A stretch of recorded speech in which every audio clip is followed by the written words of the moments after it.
ما اون لعنتی رو گیر انداختیم. نه این لفه رو اشتباه کردیم. اون تغییر چهره داده، اونی که شناسه کریم نیست. انگار زاکایوف ها؟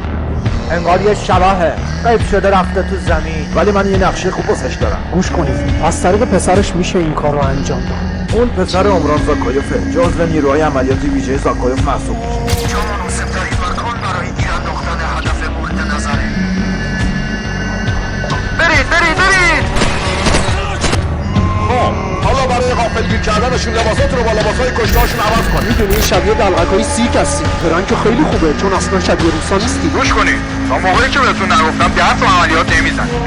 بزنیدشون.